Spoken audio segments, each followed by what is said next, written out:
The candles flickered across the pristine white tablecloth, casting unsteady shadows that matched my unsettled heart. Silverware gleamed under the dim lighting of Stellato, the kind of upscale Italian restaurant where the menu had no prices, and the waitstaff moved like ghosts, silent, efficient, and practically invisible. Just like me. I smoothed the wrinkles of my black dress, the only decent one I owned, and tried to ignore the pitying glances from the hostess who had seated me 15 minutes ago. Table for one. 3 simple words that had felt like a confession of failure when I'd spoken them. "Would you care for another glass of wine while you wait, miss?" The waiter appeared at my elbow, his voice professionally neutral. But I caught the underlying assumption. Nobody was coming. "No, thank you." My voice emerged steadier than I felt. "Just the check, please." This dinner was a mistake, a desperate attempt to celebrate my 27th birthday alone, rather than in my cramped studio apartment with its leaky faucet and temperamental heating. The splurge had already cost me half my weekly budget. Single motherhood didn't leave room for luxuries like $12 glasses of house wine. As the waiter disappeared, I fumbled for my phone, pretending to check messages that wouldn't be there. My daughter Emma was with my neighbor Mrs. Patel tonight. At 6 years old, Emma deserved better than what I could give her. Better than a mother who worked 2 jobs and still struggled to keep up with rent. Better than hand-me-down clothes and denied requests for ballet lessons. I'd been invisible my entire life. To my foster parents who collected checks, to the teachers who never noticed my straight A's, to Emma's father who disappeared the moment I told him I was pregnant. Now, in a restaurant filled with couples and business dinners, I was invisible again. That's when I felt it. A shift in the atmosphere, like the air before a storm. The restaurant's ambient chatter dropped by several decibels. Through the restaurant's front windows, I watched 3 black SUVs pull up to the curb, sleek and menacing. Men in dark suits emerged first, scanning the area with practiced efficiency, before one opened the rear door of the middle vehicle. He stepped out like he owned not just the car or the restaurant, but the very ground beneath his feet. Even at a distance, power emanated from him. Tall and broad-shouldered in a tailored charcoal suit that probably cost more than 6 months of my rent. Dark hair styled impeccably. Shadow of stubble precisely maintained along a jaw that looked carved from granite. He moved with lethal grace, like a predator who never needed to rush because nothing ever escaped him. I couldn't look away. No one could. The restaurant fell almost silent as he entered, flanked by 2 men who might have been twins in their matching suits and vigilant expressions. The maitre d' practically sprinted to greet him, bowing slightly with a deference I'd never witnessed in real life. "Mr. Castellano, what an honor. Your usual table is ready." Castellano. The name registered faintly in my memory.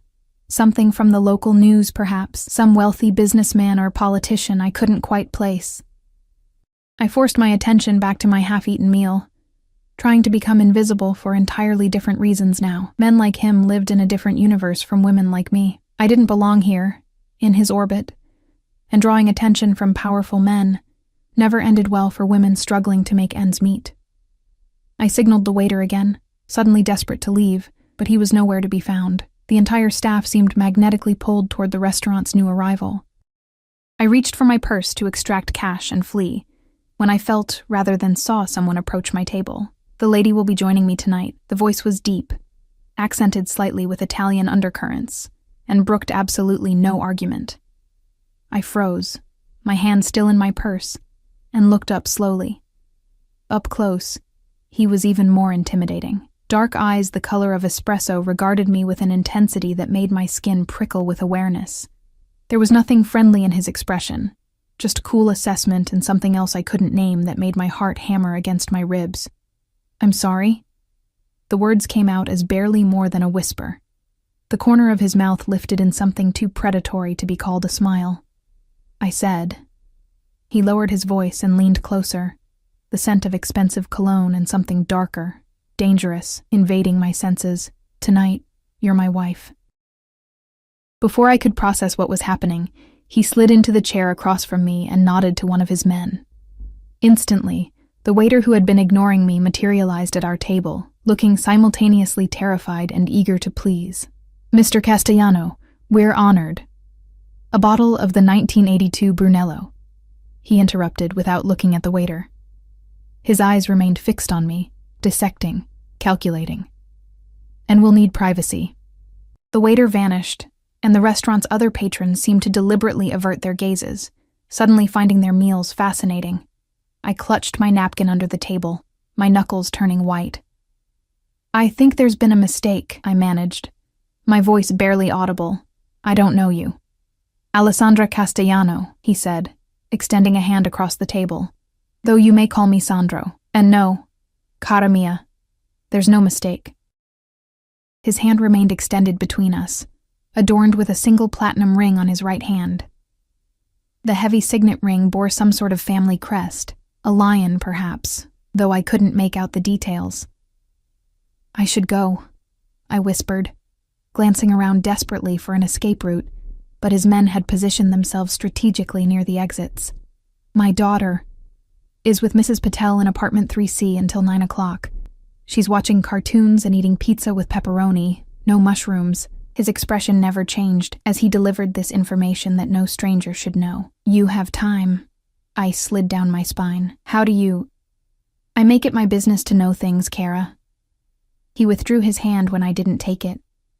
But somehow the gesture felt like he was granting me temporary reprieve rather than accepting rejection. "Your name is Olivia Reed, 27 as of today, single mother to Emma, age 6. You work at Meridian Insurance during the day, and waitress at the Blue Orchid 3 nights a week. Your rent is due on the 1st, you're 3 months behind on your student loans, and Emma needs dental work you can't afford." Each fact landed like a physical blow. I felt stripped bare, exposed in a way that went beyond the physical. "Are you threatening me?" For the first time, something like genuine amusement flickered in his eyes. "If I were threatening you, Tesoro, you wouldn't need to ask." The wine arrived, presented with reverent hands by the sommelier. Sandro never took his eyes off me as the ritual of opening and pouring commenced. When we were alone again, he lifted his glass. "To new beginnings," he said, his voice a low command. I didn't reach for my glass. "What do you want from me?" "For now, I want you to drink your wine, eat your dinner, and pretend we're celebrating our anniversary." His gaze flicked briefly to the restaurant entrance. "The man who just walked in, don't look, believes I'm a happily married man. It's in both our interests that he continues to believe this." Against my better judgment, curiosity sparked. "Why?" "Because, Olivia Reed," he said my name like he was tasting it. "The difference between us leaving this restaurant alive or dead tonight may depend on how convincingly you can play the role of my beloved wife." The threat should have terrified me into fleeing. But something in his tone, the flat certainty, devoid of drama or exaggeration, made my blood run cold in a different way. He wasn't threatening me. He was stating a fact. "I can't." "You can, and you will." He reached across the table, capturing my hand in his. His skin was warm, his grip gentle but unbreakable. "Smile at me like you love me, cara mia. Our lives depend on it." Something in his eyes, a flicker of something almost like vulnerability, made me hesitate. Then his thumb stroked across my knuckles in a gesture so intimate, it sent heat racing up my arm, and I found myself smiling automatically, my body responding to his touch before my mind could catch up. "There she is," he murmured, satisfaction evident in his tone. "My beautiful wife." "This is insane," I whispered through my smile, trying to keep my expression loving while panic clawed at my throat. "I don't even know your full name. Alessandro Vittorio Castellano." His thumb continued its hypnotic movement across my skin. "Head of the Castellano family. And for tonight, your husband of 3 years." The Castellano family. Suddenly, fragments of news headlines connected in my mind. Suspected organized crime. Racketeering allegations that never stuck. Whispers of businesses that mysteriously changed hands after refusing protection. My smile faltered. "You're—" "Careful, Tesoro." His grip tightened infinitesimally. "Some words once spoken can't be taken back." I swallowed hard. "You're a businessman," I amended, the lie tasting bitter on my tongue. His smile was sharp enough to cut. "Very good." A man approached our table then, expensively dressed but with none of Sandro's refined elegance. There was something coarse about him, from his too loud laugh to his overly familiar slap on Sandro's shoulder. "Castellano, Holding out on me, you sly dog. The man's gaze raked over me with naked appreciation that made my skin crawl. Never mentioned a wife before. Sandro's expression remained pleasant, but something deadly flickered in his eyes.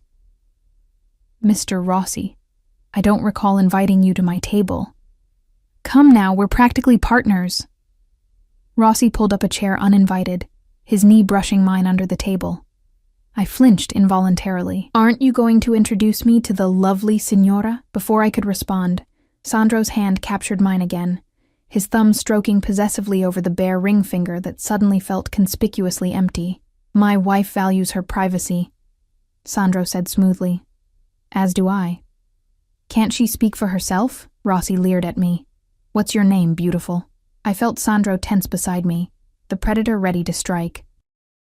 In that moment, instinct took over, not self-preservation, but the strange urge to protect this dangerous man from whatever was about to happen.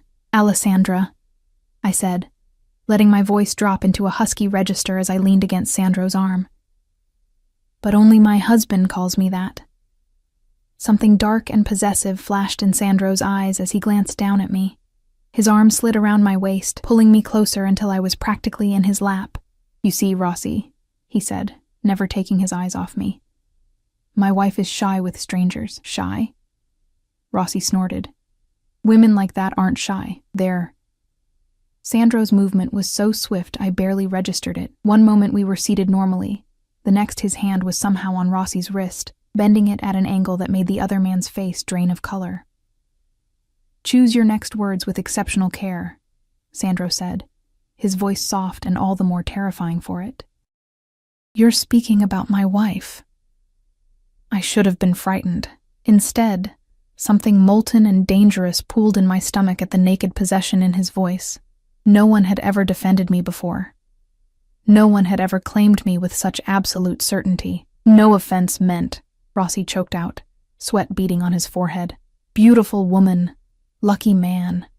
Sandro released him with a dismissive flick of his wrist. Indeed. Now if you'll excuse us, we're celebrating our anniversary. Rossi retreated, nursing his wrist and his wounded pride. When he was gone, Sandro's arm remained around me, his heat seeping through the thin fabric of my dress.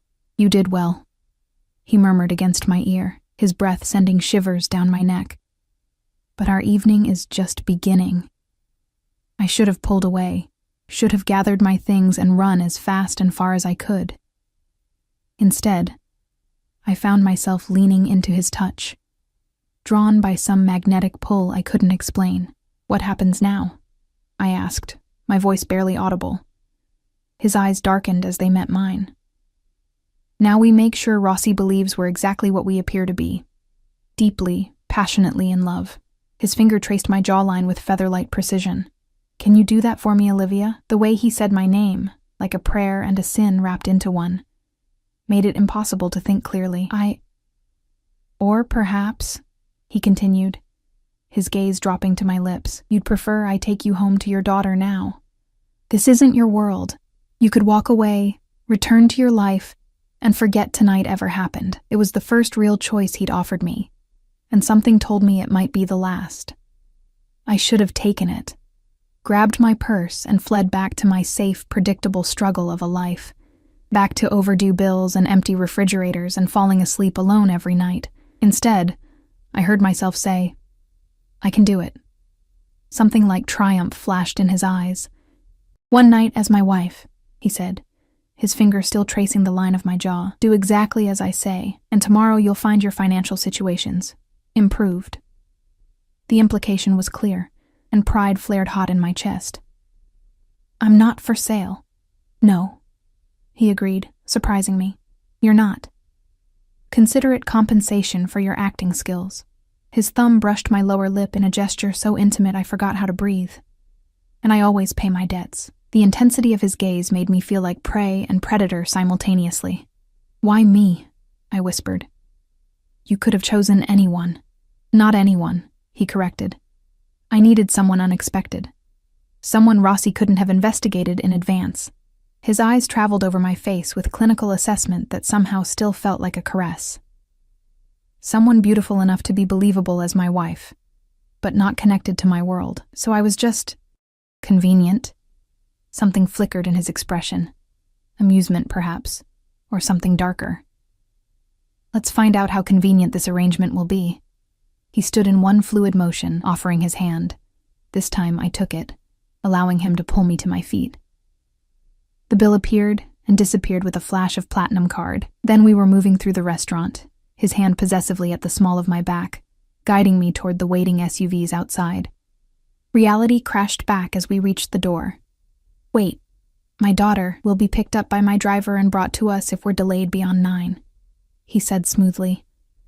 Mrs. Patel has already been compensated generously for extending her babysitting hours. The casual way he'd inserted himself into my life, making arrangements for my child, sent a chill through me. I can't let strangers take my daughter. He paused at the restaurant entrance, turning to face me fully. Nothing will happen to Emma, he said, his voice softer than I'd heard it yet. I give you my word. The word of a man who's forcing me to pretend to be his wife? His smile was sharp. The word of a man who protects what's his. He tucked a strand of hair behind my ear, the gesture strangely tender. And tonight, cara mia, you're mine. The night air hit my lungs like ice water, a stark contrast to the heat radiating from Sandro's hand at the small of my back. His bodyguards materialized around us, creating a human barrier between us and the street. One opened the door to the middle SUV, and before I could process what was happening, Sandro guided me inside with gentle pressure that somehow still felt like an inescapable command. The interior was all soft black leather and subtle luxury. Sandro slid in beside me, his thigh pressing against mine in the spacious back seat that suddenly felt too small. The door closed with a solid thunk that sounded like finality.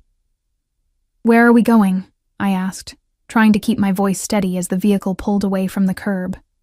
Sandro studied me for a long moment, his expression unreadable in the dim interior. The Rossi situation is more complicated than anticipated. We're going to my home. Your home? But I can't. I need to get back to Emma. As I said, arrangements have been made. His tone left no room for argument, yet something in his eyes softened as he registered my panic. Your daughter will be brought to us if necessary, or returned to your apartment if we conclude our business quickly. Our business. The phrase hung between us, loaded with implications I wasn't ready to consider. What exactly is this situation with Rossi? I asked, desperate to understand what I'd been dragged into. Sandro's jaw tightened almost imperceptibly. Franco Rossi believes he can force a partnership with my family through threats and leverage. Tonight was meant to be a negotiation. And I'm the leverage? Or the distraction? His lips curved in that not-quite smile that made my stomach flip.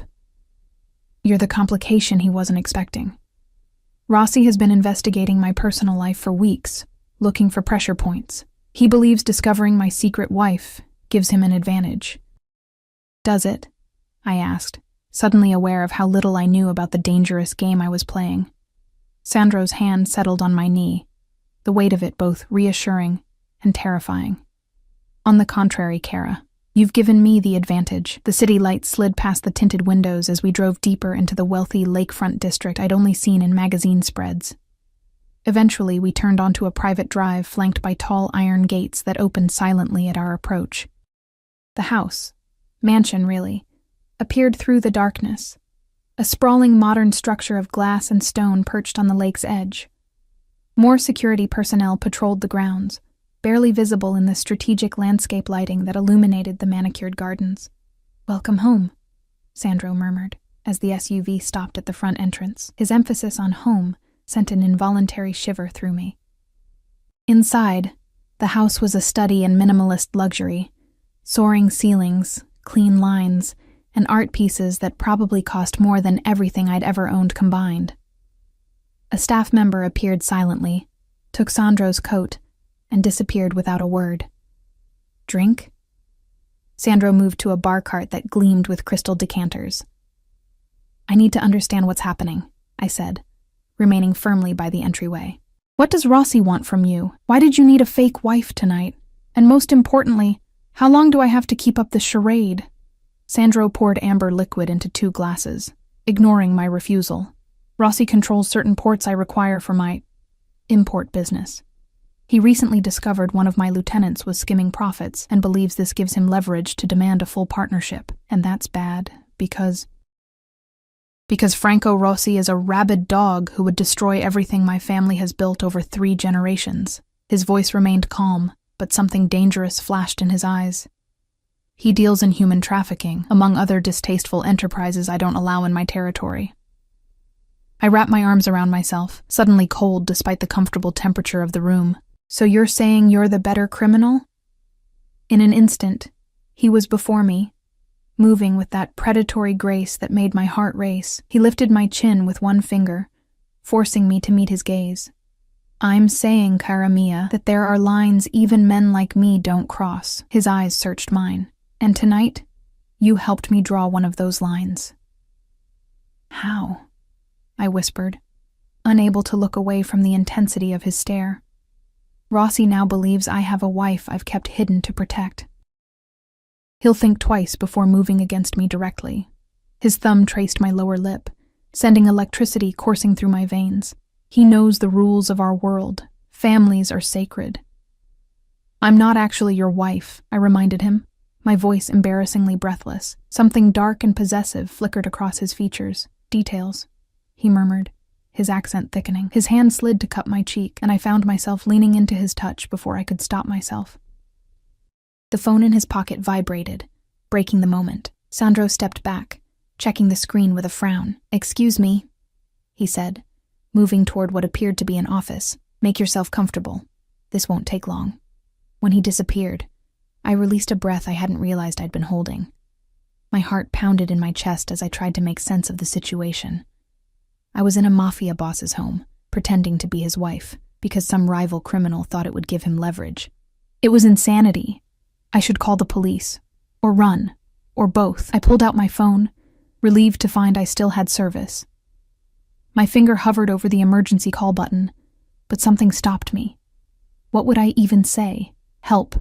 I'm being held captive by a devastatingly handsome crime lord who's offering to solve my financial problems if I pretend to be his wife for one night. Besides, Sandro knew where Emma was, where I lived. My entire life history, apparently. Instead, I texted Mrs. Patel. "How's Emma?" The response came almost immediately. "Sleeping like an angel. Your husband's friend dropped off her favorite teddy bear and extra money for me to watch her overnight if needed." Such a thoughtful man. Why didn't you tell me you were married? I stared at the message in disbelief. Husband? Teddy bear? I hadn't mentioned Emma's missing teddy bear to Sandro. The stuffed animal had disappeared during our last move, and Emma had been heartbroken. How could he possibly know about it, much less replace it? Before I could process this, a female voice startled me. "So you're the wife." I spun around to find a stunning woman leaning against the doorframe. Tall, model-esque, with sleek black hair, and eyes that matched Sandro's in both color and intensity. She wore a designer dress that made my own look like a cheap rag in comparison. Relax, she said, her smile revealing perfect white teeth. "I'm Valentina, Sandro's sister." She sauntered forward, assessing me with cool calculation. "Though, I must say, you're not what I expected when he said he'd found a wife. We're not," I stammered, unsure how much she knew. "Real?" Her laugh was musical but sharp. "Of course it's not. My brother doesn't do relationships. He does arrangements." She circled me slowly. "The question is, what kind of arrangement do you think this is?" My cheeks burned with embarrassment. "It's just for tonight. To fool someone named Rossi." Valentina stopped in front of me, her perfectly manicured finger tapping her chin. "Interesting. And he brought you home." She leaned closer, her expensive perfume enveloping me. "Sandro never brings his women home." "I'm not his woman," I protested, though the words sounded weak even to my own ears. "No," her smile was knowing. "Then why are you looking at his office door like you're waiting for him to come back? Why haven't you run screaming into the night?" "Because I couldn't. Because of Emma. Because despite everything, some traitorous part of me was intrigued by Alessandro Castellano and the way he looked at me like I was precious and valuable instead of invisible." "Valentina," Sandro's voice cut through the room like a blade. "I don't recall inviting you here tonight." His sister straightened, unruffled by his cold tone. "I was in the neighborhood. Thought I'd meet the mystery woman who has all your men whispering." She kissed his cheek, unfazed by his rigid posture. "She's pretty." "Common, but pretty." I flinched at her casual cruelty. Sandro's eyes narrowed fractionally.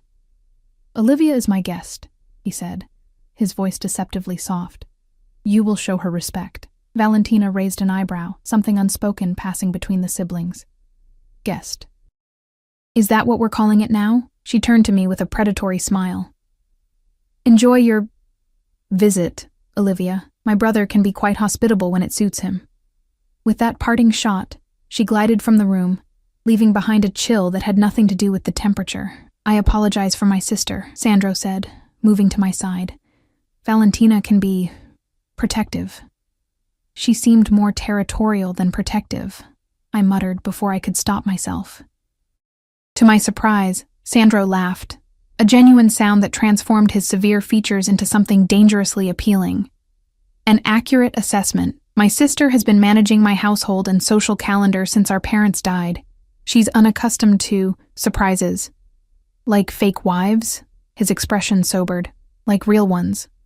The implication hung between us, heavy with possibility. I swallowed hard. "The situation with Rossi is escalating," he continued, gesturing for me to join him on a sleek leather sofa. "He's making inquiries about you already. My men intercepted 3 of his people attempting to follow us from the restaurant." Fear clawed at my throat. What does that mean for me? For Emma? Sandro's face hardened. "It means your safety is now my primary concern." He poured me a glass of water from a crystal carafe. "Rossi is desperate and therefore dangerous. Until I neutralize the threat, you and your daughter need protection." "Protection? You mean, like, bodyguards?" The absurdity of the situation hit me anew. 24 hours ago, I couldn't afford to fix my leaking faucet. Now a Mafia boss was offering me protection from his enemies. To start. He studied me with those penetrating eyes. "The safest option would be for you to stay here." "Here?" I practically choked on the water. "I can't just move in with you. I have a job. Emma has school. All of which can be arranged." He spoke as if relocating a single mother, and her child was no more complicated than ordering dinner. "Your position at Meridian Insurance is tenuous at best since the department downsizing announcement last week. As for Emma's education, there are excellent private schools nearby." Once again, I was stunned by the depth of his knowledge about my life. "How do you know all this?" Something unreadable flickered across his face. "Your application for emergency assistance with the Children's Dental Clinic 3 weeks ago. You listed your employment concerns." "You saw my application? How?" "I own the foundation that funds the clinic," he said simply, as if it were the most natural thing in the world. Your file crossed my desk. The implications spun through my mind like a kaleidoscope. "So, that night at the restaurant, you knew who I was before you sat down?" His expression remained impassive, but something like discomfort flashed in his eyes. "Yes." "You planned this whole thing?" Anger flared hot and bright in my chest. "Used me as some kind of prop in your Mafia power play?" "Not entirely." His jaw tightened. Rossi's appearance was unexpected. "But yes, I had intended to approach you." "Why?" The word came out sharper than I intended. "What could you possibly want from me?" Sandro stood in one fluid motion and crossed to the floor-to-ceiling windows overlooking the dark lake. For a long moment he was silent, his broad shoulders taut beneath his tailored jacket. "Your file contained a photograph," he finally said, his voice lower, rougher. "When I saw it, I recognized you immediately." "Recognized me? That's impossible. We've never met." He turned, his expression inscrutable. "Not you, precisely, but your resemblance to someone I once knew is remarkable." Ice slid down my spine. "Who?" "My wife," he said simply. "My real wife, Sophia." The room seemed to tilt slightly. "You're actually married?" A muscle ticked in his jaw. "I was. She died 6 years ago." The timeline hit me with stunning clarity. 6 years ago, when Emma was born. When I was struggling through pregnancy alone, this man was losing his wife. "I'm sorry," I said automatically. then frowned. But that doesn't explain why you'd want me to pretend the anniversary of her death was last week. He cut in, his voice controlled but with an undercurrent of something raw. Rossi somehow learned of this and has been watching me, waiting for signs of weakness. Appearing with a new wife, especially one who bears such a striking resemblance to Sophia, sends a message that I've moved on, that I'm not vulnerable. So I'm just a body double? A ghost stand-in? The thought was both chilling and oddly disappointing. Sandro moved toward me with that predatory grace, stopping close enough that I had to tilt my head back to maintain eye contact. "You're nothing like her," he said softly, his gaze traveling over my features. "Except in appearance. Sophia was gentle, sheltered, obedient. You have fire in your eyes, Olivia Reed, even when you're afraid." His hand rose to touch my cheek, and I should have pulled away. Should have been disgusted by this man who had manipulated me, who had built his life on violence and fear. Instead, I remained frozen, caught in the intensity of his gaze. "What happens now?" I whispered. "Now," he said, his thumb brushing across my lower lip. "We make our arrangement more permanent. At least until Rossi is no longer a threat." "Define permanent," I said, fighting to keep my voice steady despite his intoxicating proximity. "You and Emma move here, under my protection. You maintain the appearance of being my wife in public. In return, I ensure your financial security, your daughter's education, and your safety. And in private?" The question escaped before I could stop it. Something dangerous flickered in his eyes. "In private, cara mia, we negotiate our own terms." My pulse raced traitorously. This is insane. "I don't know you. You're a criminal. And yet you haven't run." His observation hung between us, undeniable. "You haven't called the police. You're still here, considering my offer." He was right, and that terrified me more than anything else.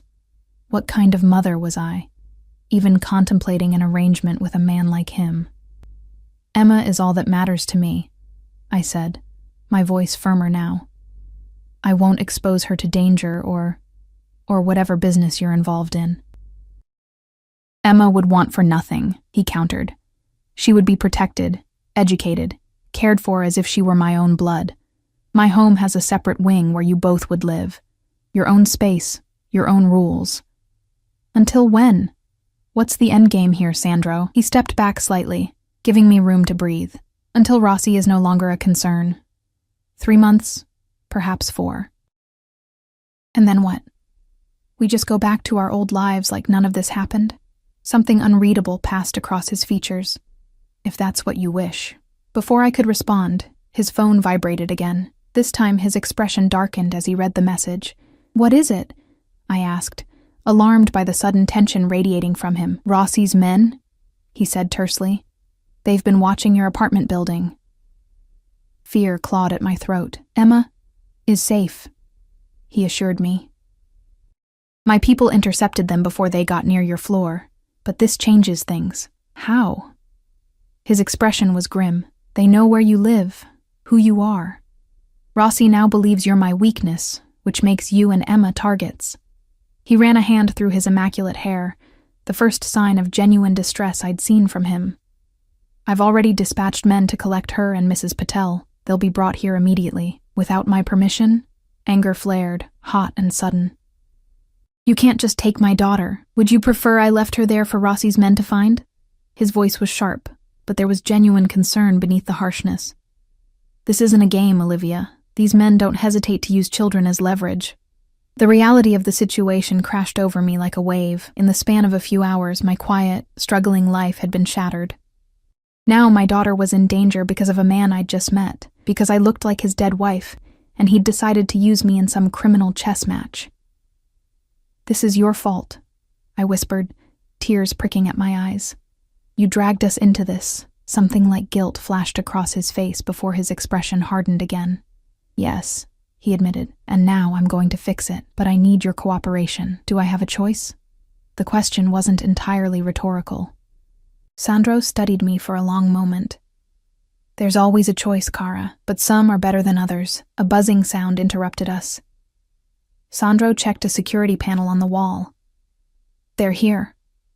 My heart leapt into my throat as I followed him to the entrance hall. The doors opened to reveal one of Sandro's men carrying a sleeping Emma, her small form bundled in her favorite unicorn blanket.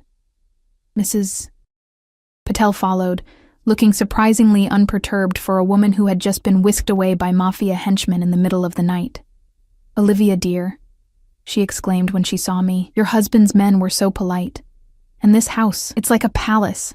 I stood frozen, unable to correct her misconception as Emma stirred in the bodyguard's arms. Her eyes fluttered open, confusion clouding her features until she saw me. "Mommy?" Her small voice broke something inside me. I rushed forward, taking her from the man's arms and holding her close, breathing in her familiar scent of baby shampoo and strawberry toothpaste. "It's okay, baby," I murmured into her hair. "Mommy's here." "Where are we?" she asked, rubbing her eyes as she looked around the grand entryway. Before I could answer, Sandro stepped forward, his entire demeanor transforming as he addressed my daughter. Gone was the dangerous predator, replaced by a gentle presence that still somehow commanded attention. "Hello, Emma," he said, his voice warm in a way I hadn't heard before. "My name is Sandro. You and your mother are going to be staying at my house for a little while." Emma studied him with the unfiltered curiosity only children possess. "Is this a castle?" Sandro's lips curved into a genuine smile that transformed his severe features. "Not quite. But there is a swimming pool and a room full of books and toys that I think you might enjoy." Emma's eyes widened. "A pool inside? And a garden maze outside," he added, as if offering a child a private playground was the most natural thing in the world. "Perhaps tomorrow you can explore it, if your mother agrees."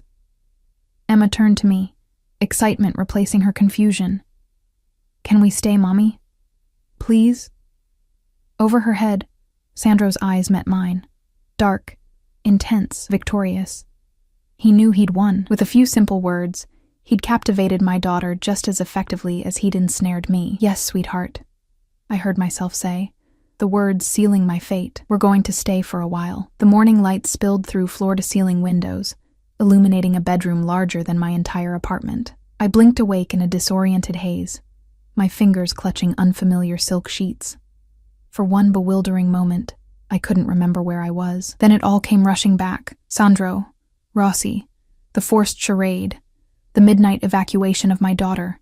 I bolted upright, panic seizing my chest. "Emma? Your daughter is having breakfast in the garden pavilion," a feminine voice answered. "Mr. Castellano thought you might appreciate some rest." A petite woman stood by the doorway, her posture impeccable. In her pressed uniform, she looked like something out of a period drama about wealthy estates. "Who are you?" I asked, clutching the sheets closer. "Isabel, ma'am. I've been assigned as your personal assistant during your stay." Her expression remained professionally neutral, betraying nothing about what she might know of my unusual arrangement with her employer. "Where are my clothes?" I glanced down at the silk nightgown I definitely hadn't been wearing when I finally collapsed into bed after settling Emma into the adjoining room. "Your belongings are being collected from your apartment as we speak," Isabel replied, moving to open a massive walk-in closet. "In the meantime, Mr. Castellano had these delivered this morning." I slid from the bed and followed her, stopping short at the doorway. The closet was filled with clothing in my size, dresses, pants, blouses, shoes, all with designer labels I recognized but had never dreamed of owning. Tags still attached, prices that made me dizzy. "These are all for me?" My voice sounded small, even to my own ears. "Yes, ma'am. And similar arrangements have been made for Emma." Isabel gestured to a section of smaller clothing. Mr. Castellano was quite specific about the selections, the intimacy of it. This man choosing clothing for my daughter and me, knowing our sizes, predicting our needs, sent a confusing shiver through me. It was both invasive and strangely thoughtful. "I can't accept all this," I said, though even as the words left my mouth, I knew my position for negotiation was weak. Isabel's expression softened slightly. "If I may speak freely, ma'am?" I nodded. "In my 15 years with the Castellano family, I've never seen Mr. Castellano take such personal interest in a guest's comfort." She smoothed an invisible wrinkle from her uniform. "Whatever your arrangement with him, these gestures are not merely transactional. Before I could respond to this unsettling observation, a soft knock came at the bedroom door.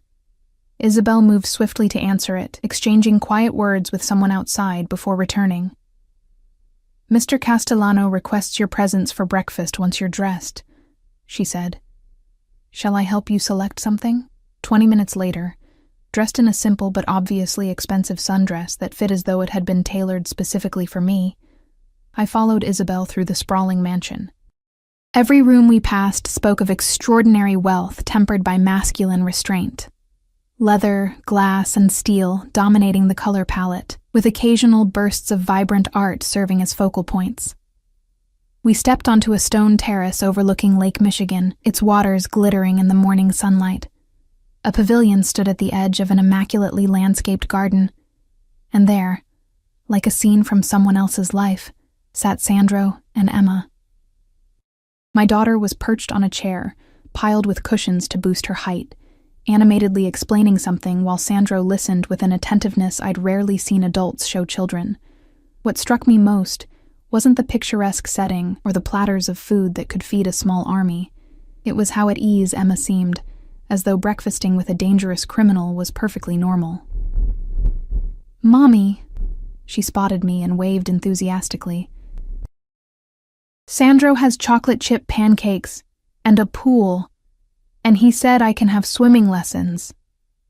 I approached cautiously, hyper-aware of Sandro rising to his feet as I neared. In the morning light, wearing a casual button-down with the sleeves rolled to expose muscular forearms, he looked less like a fearsome Mafia boss and more like the wealthy businessman he pretended to be. "Good morning, Kara," he said, pulling out a chair for me. The endearment rolled off his tongue so naturally it was easy to forget it was part of our charade. "Did you sleep well?"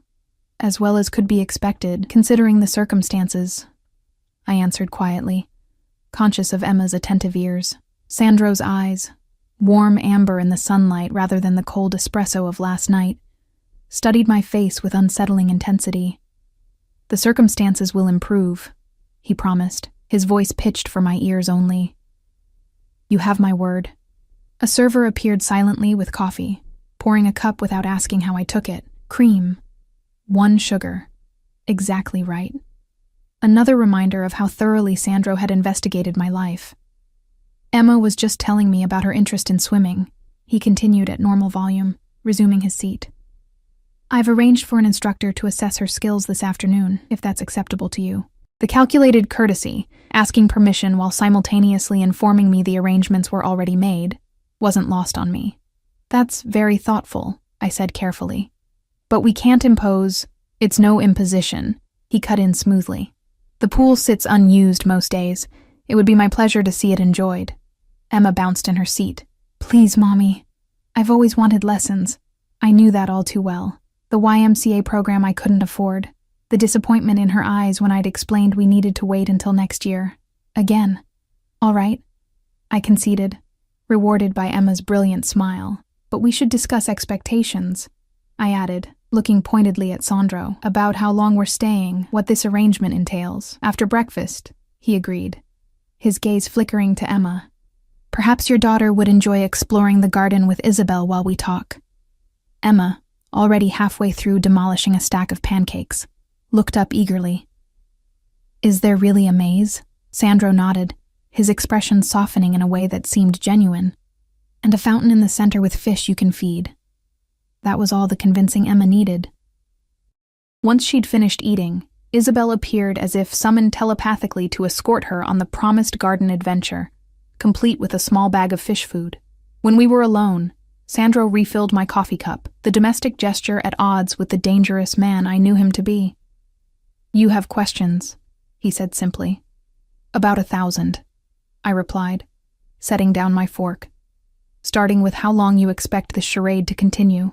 "Until Rossi is no longer a threat," he said, the same answer as last night. "My men are working to contain the situation, but these things require delicacy. And in the meantime, what exactly am I supposed to be doing? Playing house? Pretending to be your dead wife's replacement?" A muscle ticked in his jaw. "You are not a replacement," he said, his voice suddenly cold. "You are under my protection because I put you in danger. The role of wife is merely the most efficient cover." For what? What am I covering? Sandro stood, pacing to the edge of the pavilion. With his back to me, silhouetted against the lake, he cut an imposing figure despite the casual clothing. 6 years ago, my wife was killed, he said abruptly. Not by a rival or an enemy, but by a drunk driver, the most mundane death imaginable for the wife of a man in my position. I remained silent, sensing there was more to this story than he'd shared last night. What few people know, he continued, is that she was pregnant at the time. 7 months. A daughter. The breath caught in my throat. I'm sorry, I whispered, the inadequacy of the words hanging between us.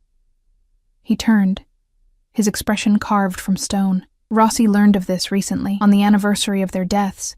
He approached me with photos of their graves, speaking of how terrible it would be to lose more family members, his hands clenched at his sides. It was a threat, thinly veiled. The brutality of using a man's dead wife and unborn child as leverage made me physically ill. That's monstrous. That is business, in Rossi's world. Sandro's voice was flat, a world I've worked to evolve beyond, though few believe that possible. And where do I fit into this? Because I look like her? He moved back to the table, his movements fluid despite the tension radiating from him. Initially, yes. Your resemblance to Sophia provided an opportunity to show Rossi I had moved on, that his knowledge of my past gave him no power over me. He sat, closer than before. But now that he's seen you, identified you, the situation has evolved. Into what, exactly? Sandro's gaze was penetrating, assessing. Into something more complex. Rossi believes you're important to me. That makes you both a target and an asset. An asset, I repeated flatly. That's what I am to you? Something flickered across his features. Frustration, perhaps, or something more complicated. What you are to me, he said carefully, is not so easily defined. Before I could push for clarification, his phone buzzed. He checked it with a slight frown before returning his attention to me. My security team has finished sweeping your apartment, he said. Most of your belongings are being packed and brought here. However, they discovered surveillance equipment installed in your living room and bedroom. Horror crawled up my spine. Cameras? In my home? Where my daughter lives. Audio only, he said, though this did little to quell my revulsion. Installed within the last 24 hours, according to my tech expert. Rossi's work, undoubtedly. Nausea rolled through me as I imagined strangers listening to my private conversations with Emma, to our bedtime stories and morning routines. How did they get in? I always double-lock the door. Your building's security is... He paused diplomatically. Inadequate. The devices have been removed and disabled. But this confirms what I suspected. You cannot return there. The reality of my situation crashed over me anew. My home, my jobs, my carefully constructed life, all compromised because I'd caught the attention of Alessandro Castellano. What about work? I asked, grasping for some semblance of normalcy. I have responsibilities, bills to pay, a life to maintain. Your financial obligations have been settled, he said matter-of-factly. Your position at Meridian was already precarious, as we discussed. As for the Blue Orchid, I've arranged a leave of absence for family reasons. Anger flared hot in my chest. You had no right. You can't just take over my life without... Without what? He interrupted, his voice soft but unyielding. Without your permission? The moment Rossi saw you at my table, certain wheels were set in motion that cannot be reversed. I'm merely ensuring you and Emma land safely when those wheels inevitably crush the life you knew. His bluntness stunned me into momentary silence. When I found my voice again, it emerged smaller than I'd intended. So, what happens now? I just live here indefinitely, pretend to be your wife when necessary? For now, yes. His expression softened fractionally. Is that really so terrible, Kara? Your daughter's safe and receiving opportunities you've worked so hard to provide? Financial security? Protection? It's a gilded cage, I said quietly. No matter how beautiful, it's still captivity. Then consider it temporary sanctuary, he countered. One that requires certain performances when we're in public. What kind of performances? Something darkened in his gaze. Nothing beyond what you're comfortable with. Hand-holding. The occasional display of affection. The appearance of a couple still in the honeymoon phase of marriage. The thought of Sandro's hands on me, even in the most innocent context, sent a forbidden heat coursing through my veins. And what do you get out of this arrangement? Beyond sending a message to Rossi, he studied me for a long moment, his expression unreadable. Peace of mind, he finally said, knowing I've protected the innocent people I dragged into my world.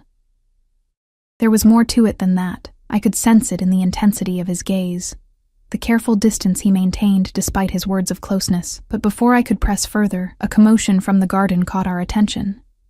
Emma came racing toward us, her face flushed with excitement, Isabel following at a more dignified pace. "Mommy, there are turtles in the fountain!" she exclaimed, breathless. "Can I keep one, please?" Sandro laughed, a genuine sound that transformed his severe features. "The turtles live there, Piccola, but you can visit them whenever you want." Emma turned her pleading eyes on him. "Promise? Every day?" "Every day," he confirmed, with a solemnity usually reserved for business deals. "We can even name them if you'd like." My daughter beamed at him with unguarded trust that made my heart ache. How quickly she'd accepted this stranger into her world, how easily she'd adapted to our sudden relocation. Children were resilient, yes, but I wondered what would happen when this temporary arrangement inevitably ended. "Isabel will show you to your rooms in the East Wing," Sandro said, rising from the table. "They've been prepared for a longer stay, with everything you might need. If anything is missing, you need only ask." "The East Wing?" I questioned. "Where will you be?" Something like amusement flickered in his eyes. "The master suite is in the West Wing. We may be playing at marriage, Cara, but I would not presume to share your space." He paused, then added with deliberate emphasis, "Unless invited." Heat rushed to my cheeks at the implication. "That won't be necessary." His smile was knowing, almost predatory. "As you wish." For the next 3 days, Sandro maintained a respectful distance. I glimpsed him occasionally, in his office on video calls, in the garden on his phone, once in the library reading something in what looked like Italian. But he seemed determined to give Emma and me space to adjust, to explore our new temporary home without his looming presence. Emma, predictably, was in heaven. Between swimming lessons with a former Olympic athlete, just a friend, Sandro had explained casually, as if everyone had gold medalists in their social circle. The garden maze, the media room with every Disney movie ever made, and Isabel's seemingly unlimited patience for 6-year-old questions. My daughter had never been happier. I, meanwhile, felt increasingly unsettled, not by fear or discomfort. The opposite, in fact. The ease with which I was adapting to this luxury, this protection, terrified me. Each morning, I woke determined to maintain my guard, to remember that none of this was real or sustainable. By evening, watching Emma laugh and thrive, I found my resolve weakening. On the 4th night, I tucked Emma into her princess bed, an actual canopy bed that had appeared on our 2nd day, installed while we were swimming, her eyelids already heavy after a full day of activity. "Mommy," she murmured sleepily, "is Sandro going to be my new daddy?" The question hit me like a physical blow. "What? No, sweetheart. Why would you think that?" She yawned, snuggling deeper under the covers. "Because we live in his house, and he looks at you the way Prince Eric looks at Ariel." "That's just a movie, baby," I said, smoothing her hair. "Real life is more complicated, but we're staying here, right? I like it here." The simple happiness in her voice made my throat tight. "For now, yes. But it's just temporary." "Why?" Her brow furrowed. "Don't you like Sandro?" How could I explain to a 6-year-old that the man who had given her everything she'd ever wanted in the span of 4 days was a criminal who had dragged us into a dangerous game? That we were playing pretend for reasons she couldn't understand? It's complicated, Emma. Grown-up complicated. She seemed to accept this, her eyes drifting closed. "He makes you smile," she murmured, already half asleep. "You never smiled at home." The observation, so simple, so devastatingly accurate, haunted me as I left her room. Had I been so transparently unhappy in our previous life that even my child had noticed? Had I been so focused on survival that I'd forgotten how to smile? Lost in these thoughts, I didn't notice Sandro until I nearly collided with him in the hallway outside Emma's room. He steadied me with hands on my shoulders, his touch sending unwelcome heat through my body. "Forgive me," he said, releasing me immediately when he felt me tense. "I was coming to say goodnight to Emma." The domesticity of the statement struck me. "You do that?" "When invited," he replied, something guarded in his expression. "She asked me earlier if I would check for monsters under her bed. Apparently, I have a reputation for being particularly effective against closet-dwelling creatures." I couldn't help but smile at the image of this dangerous man on his knees, peering under a little girl's bed for imaginary monsters. "She's already asleep." Disappointment flickered across his features before he masked it. "Another time, then." "She asked if you were going to be her new daddy," I blurted, needing him to understand the dangerous territory we were entering. This arrangement, it's confusing for her. Something complicated passed behind his eyes. "And what did you tell her?" "The truth, that it's temporary." "Is it?"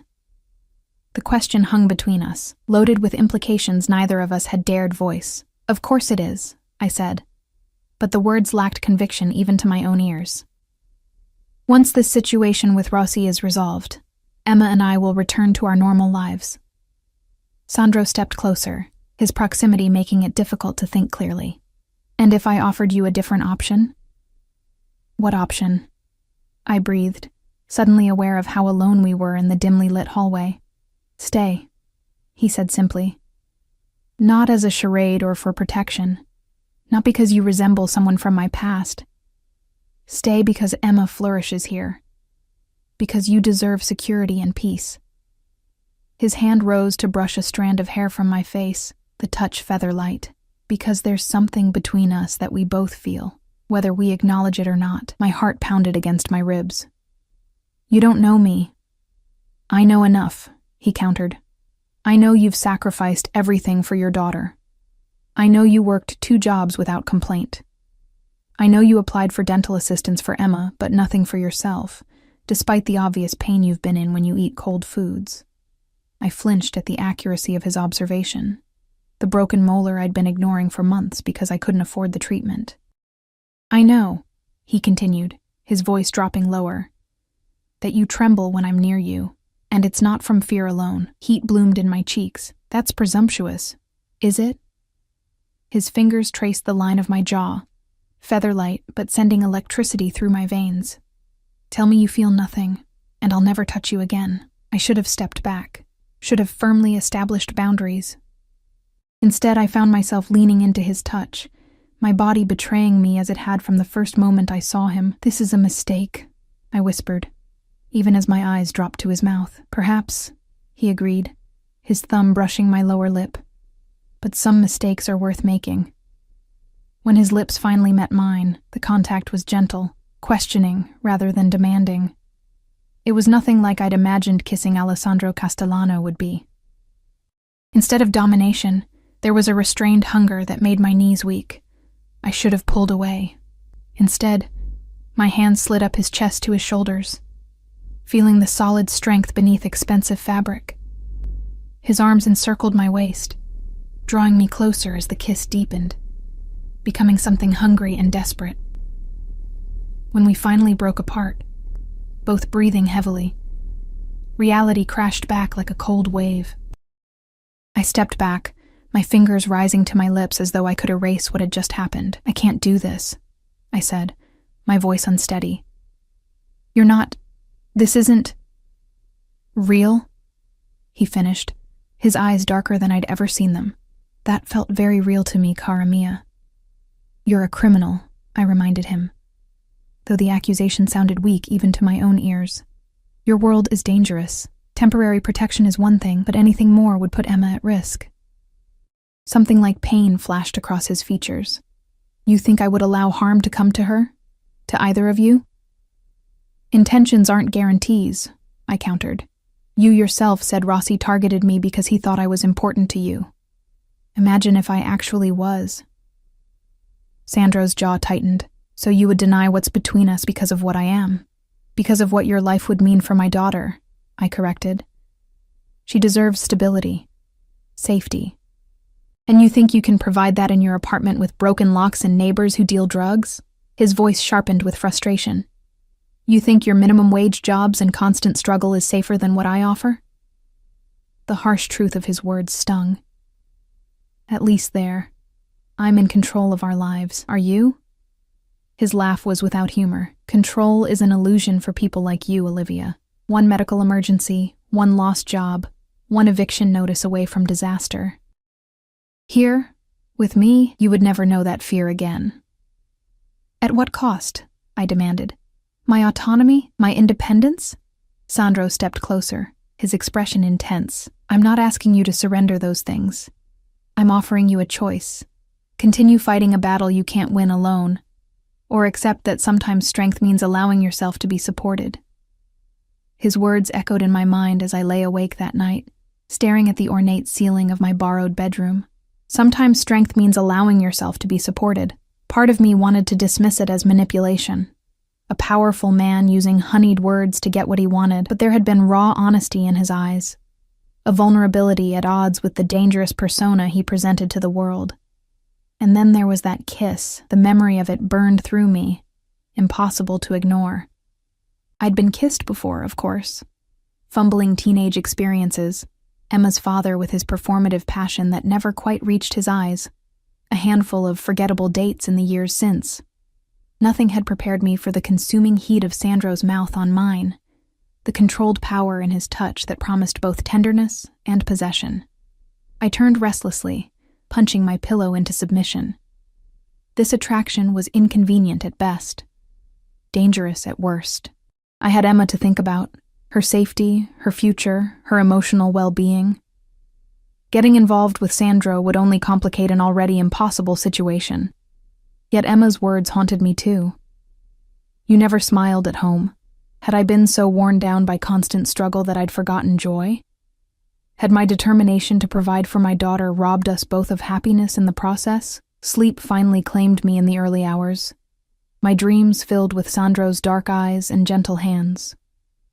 Morning brought no clarity, only a resolve to maintain boundaries I'd already allowed to crumble. I braced myself for awkwardness at breakfast, but Sandro was nowhere to be found. Mr. Castellano had early business in the city, Isabel informed me as she poured my coffee. He asked me to tell you he'll return this evening and hopes you and Emma will join him for dinner. The reprieve should have been welcome, but I felt an inexplicable disappointment. I busied myself with Emma, who was eagerly anticipating her third swimming lesson. Watching her splash confidently under her instructor's guidance, I marveled at how quickly she'd adapted to our new circumstances. Children were resilient, yes. But I worried about what would happen when this interlude inevitably ended. How could I take her back to our cramped apartment after she'd experienced all this? How could I explain that the man she was growing attached to, the man who checked for monsters and named turtles with her, wouldn't be part of our lives anymore? After lunch, while Emma napped, I wandered through Sandro's home, trying to reconcile the space with the man. The library revealed shelves of classic literature, alongside business texts and historical biographies, many in Italian. In a smaller sitting room, I discovered photographs, Sandro with an older couple who shared his eyes, a younger Sandro with a grinning Valentina, both in graduation robes, no photographs of Sophia, no evidence of the wife whose resemblance to me had started this whole charade. I was studying a chessboard left mid-game when a voice startled me. He always plays white, opens with the same move every time. I turned to find Valentina leaning against the doorframe, impeccably dressed as before. Her expression was less openly hostile today, though wariness remained in her dark eyes. "I don't play," I said, stepping away from the board. She entered the room with languid grace, circling the chessboard like a predator. "You've managed to establish quite a presence in my brother's home rather quickly." "Not by choice," I reminded her. "This arrangement was Sandro's idea." "Ah, yes." The convenient charade, her perfectly manicured finger traced the carved marble of a knight. Except Sandro doesn't do anything without multiple purposes. A wife who looks like Sophia might fool Rossi. But there's more to it. My pulse quickened. What do you mean? Valentina studied me with eyes so similar to her brother's, it was unsettling. My brother hasn't allowed a woman to spend the night in this house since Sophia died. Not one. And suddenly, you and your daughter are installed in the East Wing with wardrobes full of designer clothes and staff at your disposal. For protection. He has secure properties across the city for protection, she cut in. Penthouses with better security than the Federal Reserve. Yet he brings you here, to our family home. The implication hung between us, too significant to ignore. I don't understand what you're suggesting. Valentina moved closer, her gaze clinical as it swept over me. I'm suggesting, Olivia Reed, that you be very careful. My brother is not a man who forms attachments easily.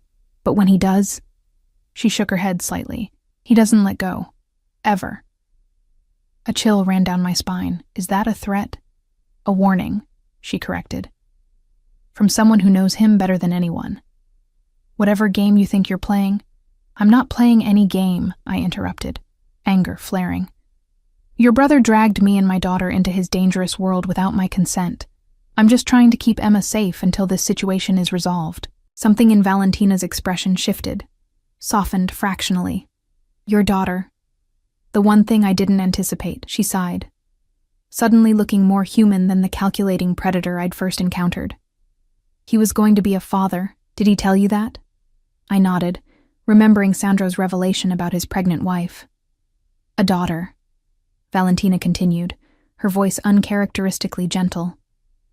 They'd already named her Allegra, Joy. Her gaze drifted to the window, toward the garden where Emma had been playing earlier. When we lost them both, something in Sandro broke. The brother I knew disappeared, replaced by someone colder, more calculating. I'm sorry, I said softly, meaning it despite my wariness of this woman.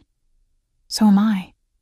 Her focus returned to me, sharp and assessing, but for the first time in 6 years, I've seen glimpses of the old Sandro, when he watches your daughter, when he speaks of you. Uneasiness twisted in my stomach. I can't be a replacement for what he lost.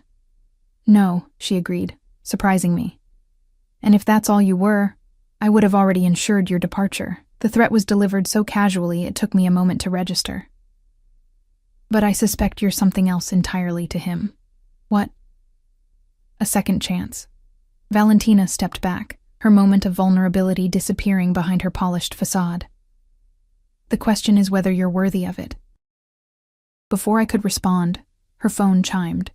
She checked it, her expression darkening instantly. I need to find my brother, immediately. He's in the city, I said, alarmed by the sudden tension in her posture. Business meetings, Isabel said. Valentina's laugh was sharp, without humor. Is that what he told you? How convenient. She stalked toward the door, then paused. Stay inside. Keep your daughter close.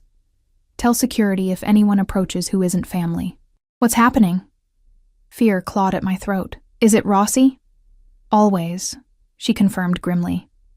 But this time, my idiot brother has gone to meet him alone. Her gaze pinned me. Apparently, Rossi requested it, claimed he had information about you that Sandro would want to hear privately. Ice slid down my spine. Information about me? There's nothing to know. Something like pity crossed Valentina's features. Everyone has secrets, Olivia Reed. Even those who think they don't. With that cryptic statement, she was gone, leaving me with a growing sense of dread. What could Rossi possibly know about me that would lure Sandro into meeting him alone? My life before Sandro had been painfully ordinary, struggling single mother, overworked and underpaid. Nothing that would interest a man like Franco Rossi. Unless a memory surfaced, one I'd spent years trying to forget. Emma's father hadn't simply abandoned us when I told him I was pregnant. There had been more to the story, a darkness I'd never shared with anyone, not even in Emma's birth documentation. Could Rossi have somehow uncovered that buried history? The very thought made me physically ill. I rushed to find Emma, needing to assure myself she was safe. I found her with Isabel in the playroom, happily building with blocks that probably cost more than our monthly rent. "Mommy, look, I made Sandro's house," she exclaimed, pointing to an impressive structure that did indeed resemble the mansion's architecture. "It's beautiful, sweetheart," I said, forcing a smile despite my mounting anxiety. "Isabel, may I speak with you for a moment?" In the hallway, I kept my voice low. Valentina seemed concerned about something involving Sandro and Rossi. "Do you know what's happening?" Isabel's professional demeanor slipped slightly, revealing genuine worry. "Mr. Castellano left explicit instructions that you and Emma were to remain inside today, with enhanced security." She hesitated. "Beyond that, I'm not privy to the details." "But something's wrong," I pressed. "I need to know if Emma's in danger." "The security team has locked down the property," she assured me. "No one enters without Mr. Castellano's direct authorization. You're as safe here as anywhere in the city." It wasn't entirely reassuring, but I had little choice but to accept it. I returned to Emma, trying to maintain a calm facade while my mind raced with scenarios, each worse than the last. Hours crawled by with excruciating slowness. I checked my phone compulsively, though I had no messages from Sandro. Why would I? Our relationship, such as it was, hardly warranted regular check-ins. Still, as afternoon stretched into evening with no word, my concern deepened to something more urgent. Emma sensed my distraction during dinner, picking at her food with unusual quietness. "Is Sandro coming back?" she finally asked. "Of course he is, sweetheart. This is his home." "But you're worried," she said, her perception sometimes startling for a 6-year-old. "I can tell." I forced a reassuring smile. "Grown-ups worry about silly things sometimes. Nothing for you to be concerned about." After putting Emma to bed, I paced my room like a caged animal. The mansion suddenly felt too large, too empty, the silence oppressive. Against my better judgment, I found myself drawn to Sandro's study. The one room Isabel had indicated was strictly private. The door was unlocked. I hesitated on the threshold, knowing I was crossing a line but unable to stop myself. Inside, the space was exactly what I would have expected. Masculine, elegant, dominated by a massive desk of dark wood. Bookcases lined one wall, a bar cart occupied another. The third wall held something unexpected. A massive corkboard covered with papers, photographs, and red string connecting various elements. I moved closer, breath catching as I recognized Franco Rossi's face in several photos. Documents in Italian covered portions of the board, along with what appeared to be shipping manifests and financial records. At the center was something that made my blood run cold, a photograph of me, taken outside my apartment building months ago, judging by my winter coat. Next to it, a school picture of Emma I recognized from last year. He'd been watching us long before our encounter at the restaurant. Trembling, I stepped back, knocking into the desk. Papers scattered to the floor, and as I bent to collect them, a familiar name jumped out at me. Jason Miller, Emma's father.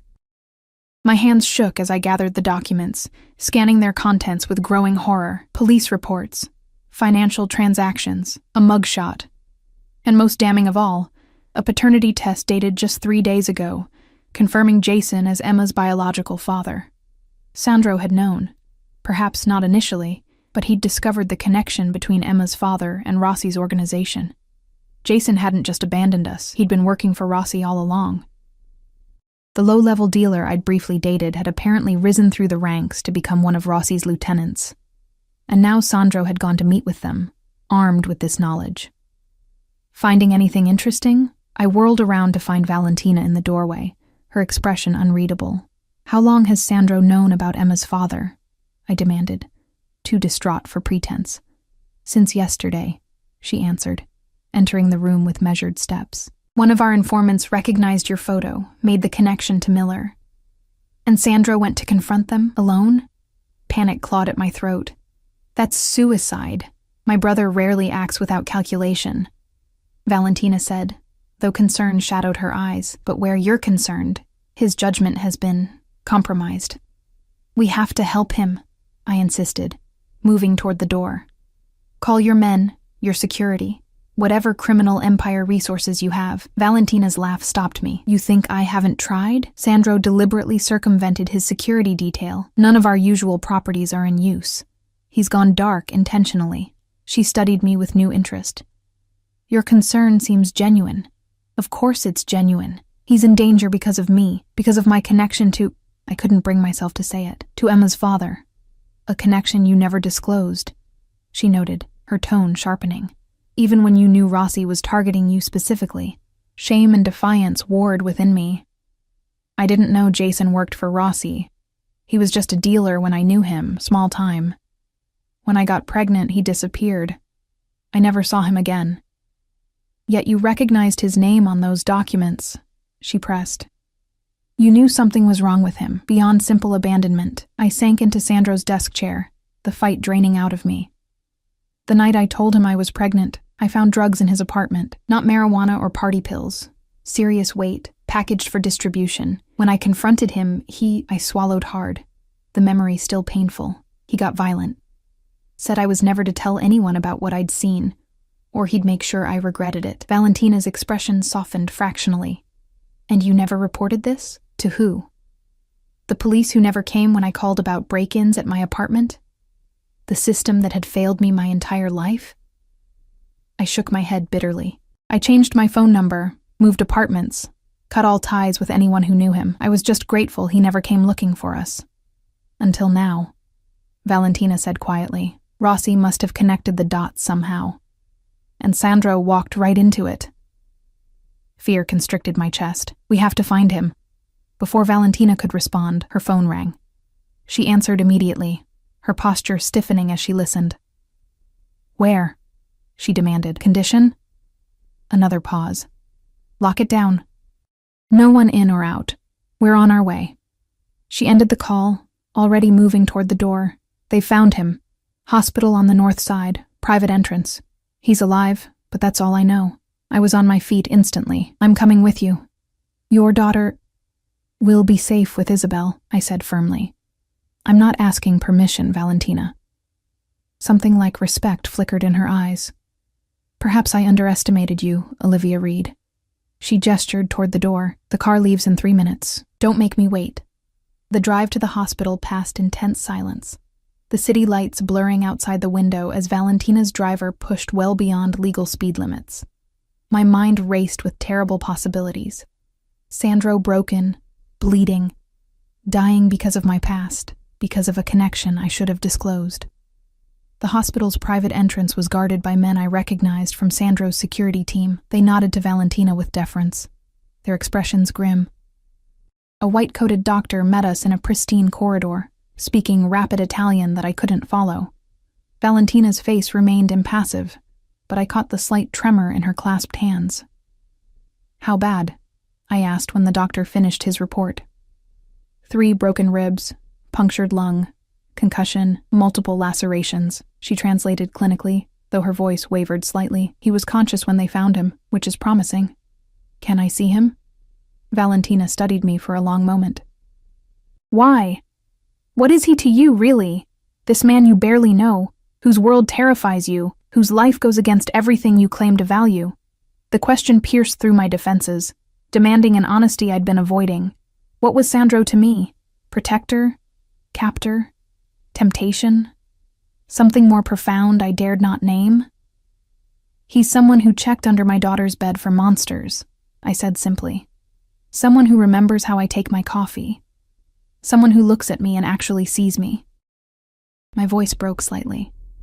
And he's hurt because of me. Something in Valentina's expression shifted, softened. Room 312, she said after a moment. I'll give you a few minutes before I go in. The private room was dimly lit, monitors beeping steadily beside the bed where Sandro lay. I paused in the doorway, heart constricting at the sight of him. His imposing presence was diminished by the hospital setting, his olive skin pale against white sheets, dark bruises blooming along one side of his face. Bandages wrapped his torso, visible above the blanket pulled to his waist. I approached quietly, not wanting to wake him if he was sleeping. His eyes opened at my footsteps, however, still sharp and alert despite the pain medication I was certain coursed through his system. Olivia. My name emerged as little more than a whisper from his split lip. You idiot, I said, tears threatening despite my best efforts. What were you thinking? Going alone? A ghost of his usual smile curved his mouth. Not the bedside manner I was hoping for, Kara. I sank into the chair beside his bed, fighting the urge to touch him, to reassure myself he was really alive. Valentina told me what happened, about Emma's father. Sandro's expression darkened. Miller works for Rossi, has for years, specializes in particular kinds of enforcement. The euphemism wasn't lost on me. Enforcer meant violence, brutality. The man I'd once thought I loved, the father of my child, was a professional thug for a monster like Rossi.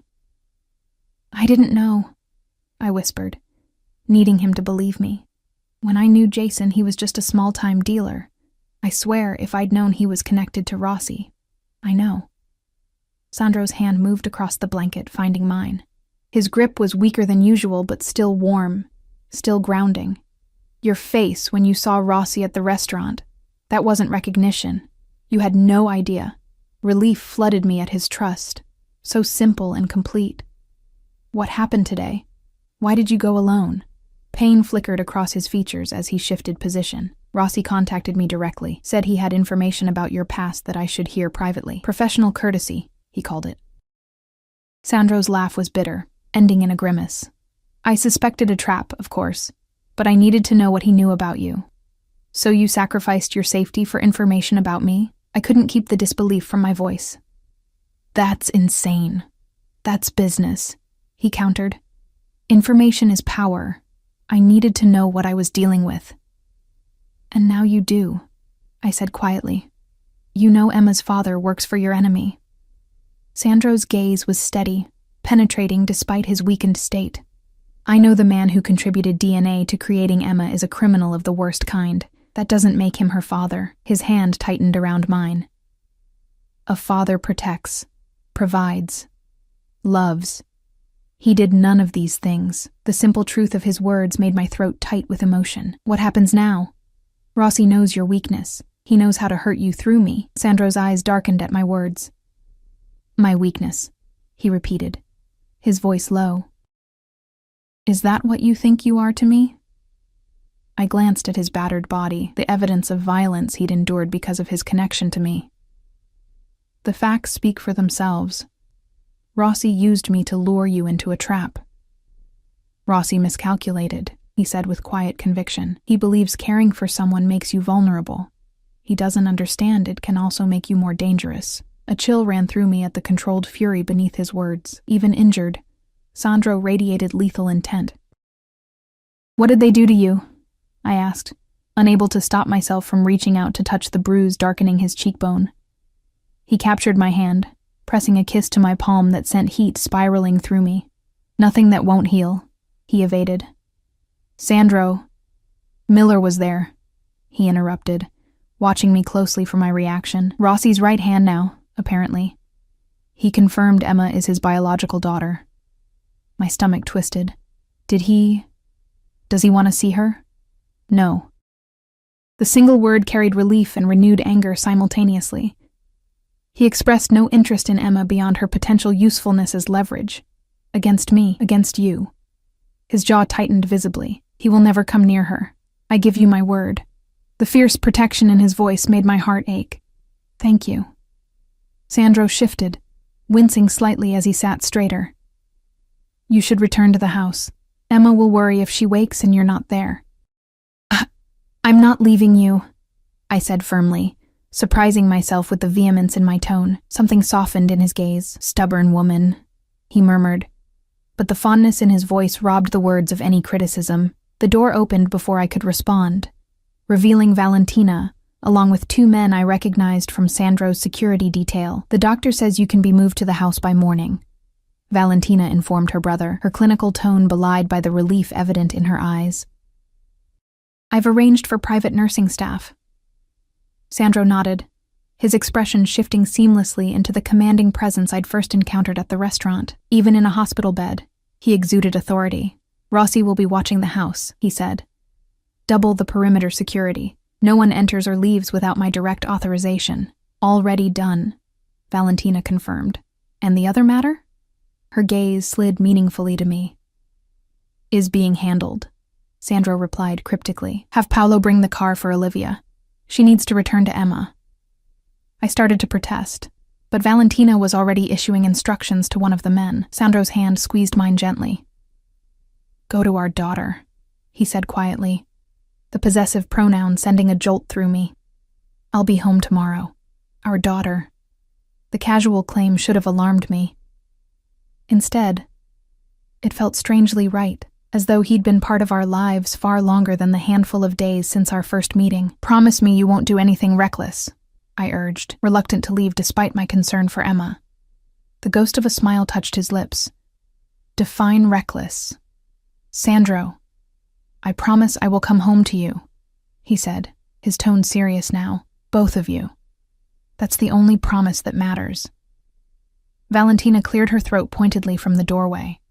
I rose reluctantly, my hand lingering in Sandro's until the last possible moment before I pulled away. Be safe, I whispered, pressing a gentle kiss to his forehead before I could question the impulse. His eyes darkened with an emotion too complex to name. Always. The drive back to Sandro's mansion, our temporary home, I reminded myself firmly, passed in a blur of city lights and jumbled thoughts. The revelation about Jason Miller, Emma's biological father, had shaken me more than I wanted to admit, not because I harbored any lingering feelings for him, but because his connection to Rossi created a danger I'd never anticipated. And then there was Sandro, wounded because of me, yet still radiating that unshakable strength. His promise to come home to us echoed in my mind, along with that casual claim, our daughter. As though Emma was already his in some way that transcended blood or legal documentation. Most unsettling of all was how right it had felt. How natural. As if the three of us had somehow formed a family unit in the space of less than a week. Isabel was waiting when I arrived, her usual composure slightly frayed around the edges. Emma's still sleeping, she assured me. I've been checking on her every half hour as instructed. Thank you, I said, genuinely grateful for her steadying presence. And Mr. Castellano, have you heard anything? Ms. Valentina called ahead. Medical staff are preparing the East Wing suite for his return tomorrow morning. She hesitated, then added, the security protocols have been enhanced. You'll notice more personnel on the grounds. I nodded, too exhausted to question the necessity. I think I'll just check on Emma and then try to get some sleep. My daughter was indeed sleeping peacefully, her stuffed unicorn clutched tightly against her chest, oblivious to the dangerous complications swirling around her. I brushed the hair from her forehead, overwhelmed by love and fierce protectiveness. I would do anything to keep her safe, even align myself with a man like Sandro Castellano. Sleep proved elusive despite my exhaustion. I tossed restlessly, my mind replaying fragments of conversation, searching for solutions to a situation that seemed increasingly impossible. Dawn was breaking when I finally drifted off, only to be awakened what felt like minutes later by Emma bouncing onto my bed. Mommy! Sandro's home, and he brought me a puppy! I bolted upright, certain I'd misheard. A what? A puppy! Emma's face was alight with excitement. He's tiny and fluffy, and his name is Cosimo, and he's downstairs right now with Sandro. I scrambled out of bed, hastily pulling on a robe over my nightgown. Sweetheart, are you sure? Mr. Castellano was away. He wasn't supposed to be back until later. He's in the garden, she insisted, tugging at my hand. Come see. I followed her downstairs, bewildered and concerned. Sandro should still be in the hospital, recovering from serious injuries. Yet when we stepped onto the terrace, there he was, seated at the breakfast table as though nothing had happened, a tiny ball of white fluff cradled in one arm while he read something on his tablet. He looked up as we approached, and my breath caught at the transformation. Gone was the pale, battered man I'd left in the hospital bed. This Sandro appeared completely recovered, clean-shaven, impeccably dressed in casual attire that still managed to look expensive, no visible bruises marring his face. Good morning, Cara.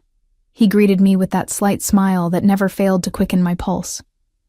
I hope you don't mind the early homecoming. The hospital environment was restrictive. "You're supposed to be recovering," I managed, staring in disbelief. "And you brought a dog?" "Puppy," he corrected, lifting the tiny creature for my inspection. "Maltese, hypoallergenic, excellent temperament for children." Emma reached for the puppy with reverent hands, her expression one of pure joy when Sandro carefully transferred the animal to her arms. "Can we really keep him, Mommy, please?" I fixed Sandro with an accusatory glare, which he met with unrepentant calm. "Perhaps you should have consulted me before making such a significant decision." "Perhaps," he agreed mildly. "But Emma mentioned wanting a dog 3 days ago. I thought it might provide comfort during a transitional period.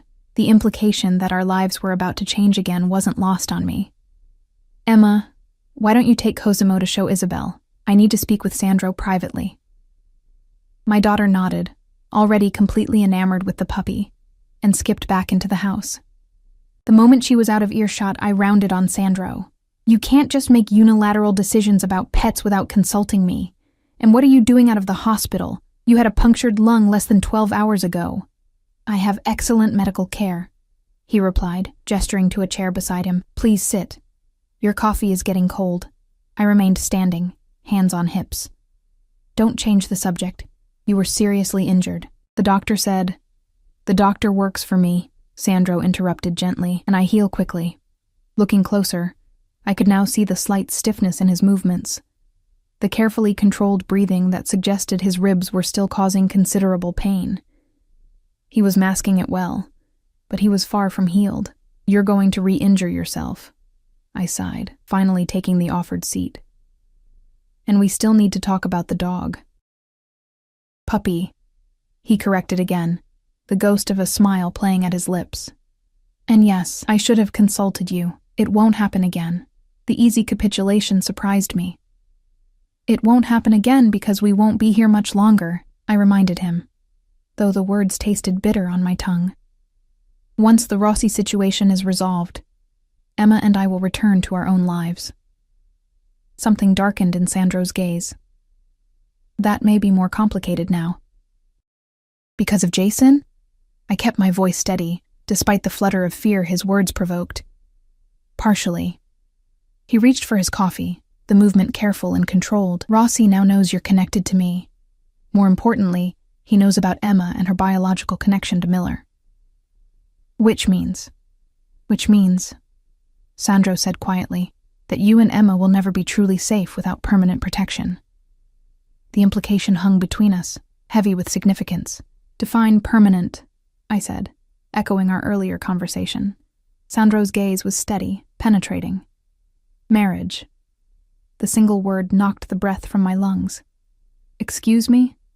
"A legal union would place you and Emma under the full protection of the Castellano family," he continued, his tone matter-of-fact despite the bombshell he'd just dropped. "Not a charade or temporary arrangement.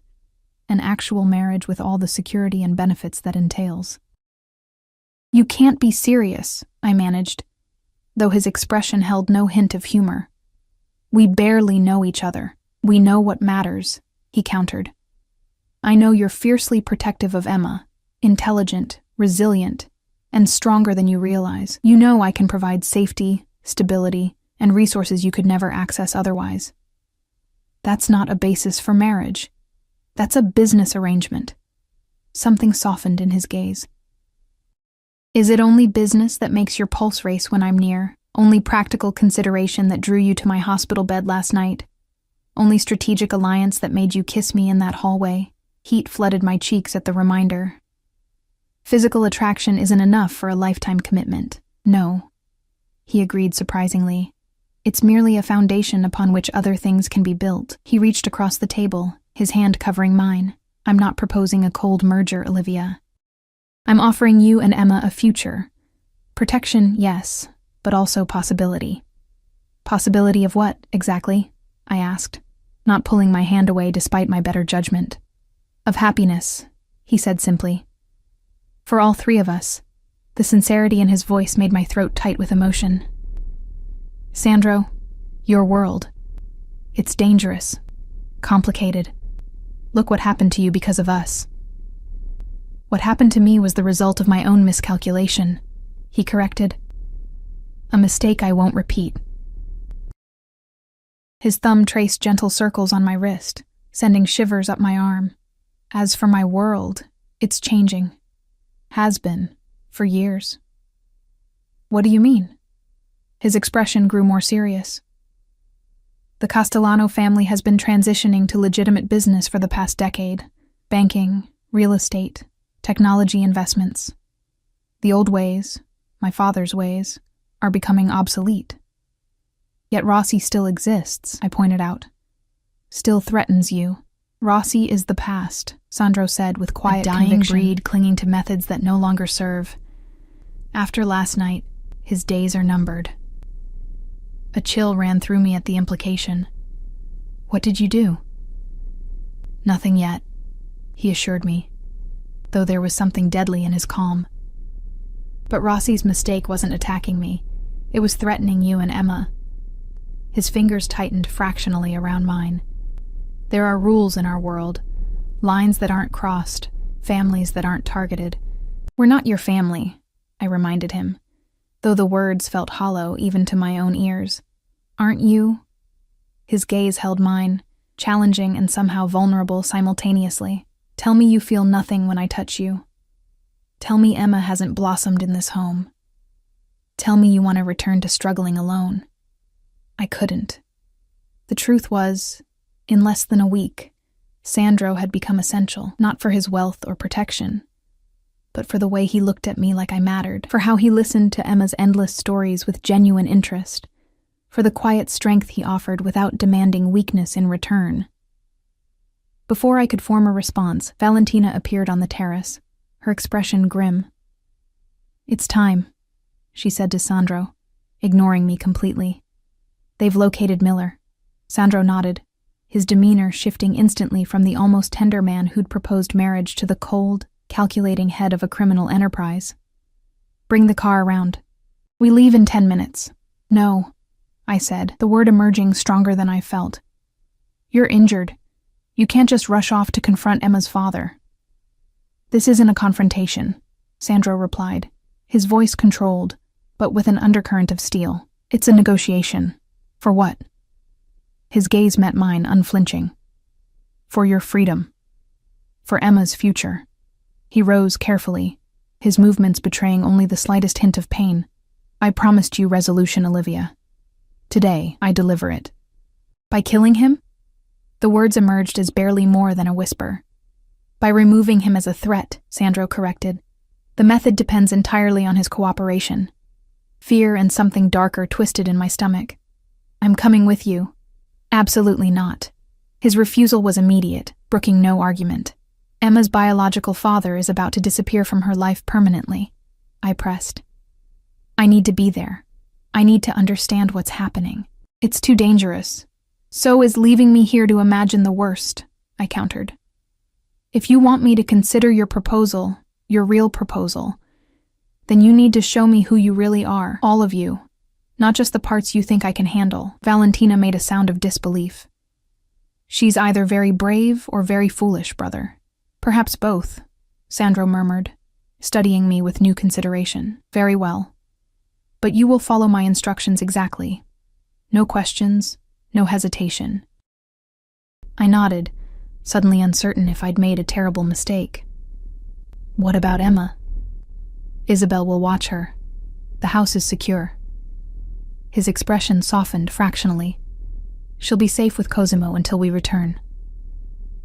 30 minutes later, I found myself in the back of a sleek SUV with Sandro, driving toward the industrial district near the lake. Valentina sat in the passenger seat while one of Sandro's security detail drove, the atmosphere in the vehicle tense with unspoken danger. Miller is being held at one of our warehouses, Sandro explained, his voice calm despite the gravity of the situation. He was attempting to flee the city after last night's encounter. Is he hurt? I asked, unsure why I even cared after what Jason had done. Not yet, Valentina answered coldly from the front seat. Sandro shot his sister a warning look before returning his attention to me. Miller has information we need about Rossi's operations. In exchange for that information, he'll be offered certain considerations. Like what? A new identity, relocation to another country, sufficient funds to start over. Sandro's expression remained neutral. In return, he relinquishes all parental rights to Emma and agrees never to contact either of you again. The clinical way he outlined the destruction of a man's life should have horrified me. Instead, I felt a surprising calm. And if he refuses, he won't, Sandro said with quiet certainty. The warehouse loomed ahead, an unremarkable building with no external signs of the drama unfolding inside. We were ushered through a side entrance by more of Sandro's men, their expressions grim, weapons visible beneath tailored jackets. Inside, the space had been converted into some sort of makeshift office. Leather chairs, a polished table, even a bar cart stocked with crystal decanters, all incongruous against the industrial backdrop. And there, seated in one of those chairs with hands bound before him, was Jason Miller. 6 years had changed him. The boyish good looks I'd once found charming had hardened into something cruel. His hair was expensively cut, his clothing designer labels, but his eyes were the same, calculating, selfish, devoid of empathy. Those eyes widened when he saw me. "Olivia? What the hell?" "Hello, Jason," I said, surprised by the steadiness of my own voice. "It's been a while." Sandro moved to my side, his hand resting possessively at the small of my back. The gesture wasn't lost on Jason, whose expression darkened with understanding. "So the rumors are true," he sneered. "Castellano's latest whore is my baby mama. Small world." Sandro moved so quickly I barely registered it. One moment beside me, the next looming over Jason with deadly intent. "Speak of her with disrespect again, and this conversation ends permanently." The threat hung in the air, its meaning unmistakable. Jason paled slightly, swallowing whatever retort he'd been about to make. "Mr. Miller was just about to explain his role in Rossi's recent activities," Valentina said smoothly, taking a seat across from him, "specifically those involving the surveillance of your apartment." Jason's gaze darted between us, calculating his options. "I didn't know it was Olivia's place," he finally said. "Rossi gave me an address, told me to wire it. I sent guys to do the job." "You expect me to believe you didn't recognize her name?" Sandro's voice was dangerously soft. "Reed isn't her real name," Jason countered, looking at me accusingly. "She changed it after she got pregnant. She was Olivia Martinez when I knew her." I flinched at the revelation of my original surname, one I'd abandoned years ago to make a fresh start, to escape not just Jason, but the foster system identity that had followed me for so long. "A reasonable precaution, given your violent tendencies," Sandro observed coolly, returning to my side. His hand found mine, squeezing gently in silent support. Jason's eyes narrowed at the gesture. "Playing happy families now? Does she know what you really are, Castellano? What you've done?" "She knows what matters," Sandro replied, echoing his earlier words to me. "Which is more than you ever bothered to learn about her." I stepped forward, needing to take control of this narrative. "Why did you never come looking for Emma? For us?" Jason had the grace to look momentarily uncomfortable. I was climbing the ranks. A kid would have been a liability. "And now?" I pressed. "Now that you know where we are, who she is?" His expression turned calculating. "Now she's leverage. Rossi sees that. Your boyfriend here sees it too, or we wouldn't be having this conversation. She's your daughter," I said, disgust rising in my throat. "She's DNA," he corrected coldly. "Nothing more." I felt Sandro tense beside me, his control visibly straining. I squeezed his hand, a silent plea to let me handle this. "Then this should be simple," I said, matching Jason's clinical tone. "You sign away all parental rights. You leave the country and never contact us again. In exchange, you get a new life instead of whatever alternative Sandro is considering." Jason's laugh was bitter. "You think it's that easy? Rossi will hunt me down wherever I go. He doesn't allow deserters. Rossi will no longer be a concern," Sandro stated with such calm certainty that even Jason looked momentarily unnerved. "What does that mean?" "It means," Valentina interjected, that while we're having this charming reunion, our associates are dismantling Rossi's operation piece by piece, his warehouses, his distribution networks, his political connections, all being severed as we speak. Jason's face drained of color. That's impossible. Rossi has protection. Had protection, Sandro corrected. Amazing how quickly allegiances shift when certain financial irregularities come to light, when evidence of human trafficking reaches the right federal authorities. I stared at him, understanding dawning. You've been planning this. Since the night at the restaurant, he confirmed, his gaze never leaving Jason. Rossi's attack merely accelerated the timeline. Jason slumped in his chair, defeat evident in every line of his body. So that's it? I sign your papers and disappear? That's the offer, Sandro confirmed.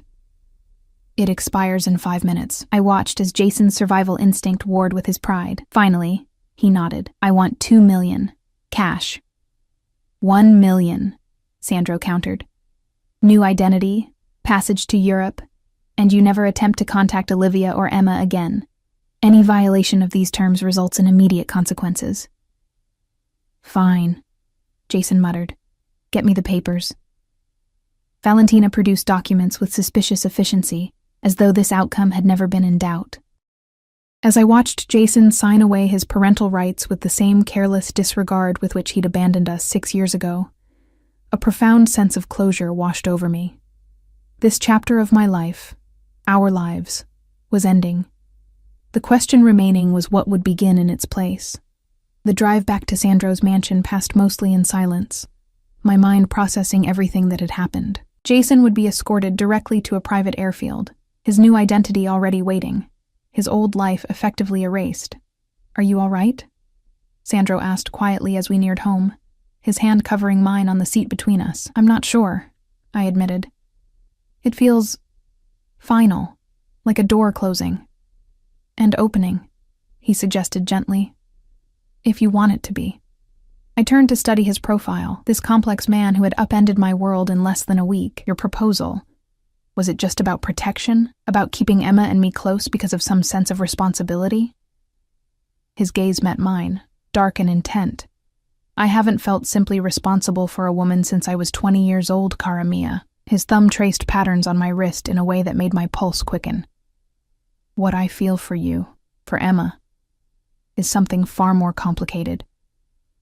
And far more valuable. It's still too fast, I whispered, though my objection sounded weak even to my own ears. Perhaps, he acknowledged. But some connections don't adhere to conventional timelines. From the moment I saw you sitting alone at that restaurant table, something in me recognized something in you. Because I look like Sophia, I said, the old insecurity surfacing. No, he said firmly. Because you look like yourself, strong, resilient, fiercely protective of what you love. His hand tightened around mine. Sophia was a beautiful memory from another lifetime. You, Olivia Reed, are my present. And if you'll allow it, my future. We pulled through the gates of the mansion, the familiar structure suddenly appearing different to my eyes, not a temporary sanctuary, but a potential home. As we stepped from the car, Emma came racing across the lawn, Cosimo bounding awkwardly at her heels. Mommy! Sandro! She called, her face alight with joy. Look! Cosimo can fetch! Sandro crouched to her level, wincing slightly as his injured ribs protested but hiding it well. Can he now? What a clever puppy. Perhaps you can show me his tricks after dinner. Can we eat in the garden, please? With the fish fountain? Emma's eyes, so like mine, pleaded with an expression she'd clearly learned was effective on her new protector. If your mother agrees, Sandro replied, glancing up at me with a question in his gaze that went far beyond dinner arrangements. Looking at them together, my bright, beautiful daughter and this dangerous, complex man who had somehow become essential to both of us, I felt something shift into place within me. A recognition. A certainty. The garden sounds perfect, I said, my decision encompassing far more than our evening meal. I think we'd all like that very much. Sandro's smile, a real one that transformed his severe features into something breathtaking, told me he understood exactly what I was agreeing to. He rose, moving to my side with that fluid grace that still made my heart race. "Welcome home, cara mia," he murmured, his lips brushing my temple in a gesture that felt like a promise. "Welcome home."